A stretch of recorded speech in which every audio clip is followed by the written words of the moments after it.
मन के गुलाम हम हैं या हमारा गुलाम मन है? कौन किसका गुलाम है? हम गुलाम हैं या मन गुलाम है? बोलो मेरी माँ। अच्छा ये बताओ, मन हमारा गुलाम है। मन कब तक चलाएगा अपनी? मन तो जड़ है, मन के तो कोई हाथ पांव भी नहीं है। हाथ पांव तो आपके हैं। मन कहता है ये 100 रुपए उठा लो, रास्ते में पड़ा था, मन कहता उठा लो, पर जब तक हाथ ना चाहे तब तक मन कैसे उठा सकता है? उठाने का काम मन का है कि हाथ का है? भाई हाथ ही तो काम करेंगे, मन तो करने ना लग जाएगा कुछ। क्यों जी? इसलिए गलत जब काम मन करे तो शरीर को उसका साथ कभी नहीं देना चाहिए। शरीर को, मन को वश में कैसे किया जा सकता है? अभ्यास से। पर पत्थर लगा होता है, रस्सी के घर्षण से कुएं के पत्थर में भी निशान पड़ जाता है, हाँ या ना? यदि रस्सी के घर्षण से पत्थर घिस सकता है तो अभ्यास करते करते एक दिन आप अपने मन को जीत सकते हैं, मन पर विजय पाया जा सकता है।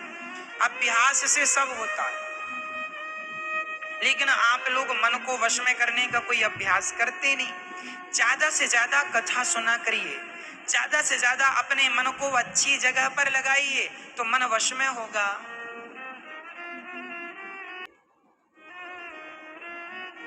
आजकल लोग नहाते नहीं हैं 2-2 दिन तक। अब आपका जब तन ही अशुद्ध है तो भैया ये बताओ मन कैसे शुद्ध हो सकता है? इसलिए हम कहते हैं कि लघु शंका किया करो, बाथरूम किया करो तो बाथरूम करने के बाद 4 कुल्ला जरूर किया करो, हाथ और मुंह जरूर धुला करो। इसके बिना हम शुद्ध होते ही नहीं। और शौच करने के बाद तो हम सभी को स्नान करना ही चाहिए। बिना स्नान के हम उस क्रिया के बाद शुद्ध होते ही नहीं है। अब सोचो कि आप उसी कपड़े को पहन के शौच कर लेते हैं, उन्हीं कपड़ों को पहन के भोजन कर लेते हैं, बना लेते हैं, पूरे घर में नाच लेते हैं, तो आपके घर में कितना अशुद्ध वातावरण होगा। फिर ऐसे अशुद्धि से एक बात बताओ, जहां अशुद्धि ज्यादा होती है ना, वहां मच्छर होने की संभावना ज्यादा होती है, हाँ या ना? आप अपने घर को कितना भी साफ सुथरा कर लो, इत्र डाल दो, पर घर के चारों तरफ यदि नाला बह रहा है तो ना चाह करके भी आपको दुर्गंध मिलेगी। उसी प्रकार कई लोग कहते हैं नहाए धोए क्या हुआ, जो मन का मैल न जाए। अरे भाई साहब, मन को शुद्ध करना जरूरी है, पर मन की शुद्धि के संग संग शरीर की शुद्धि भी जरूरी है।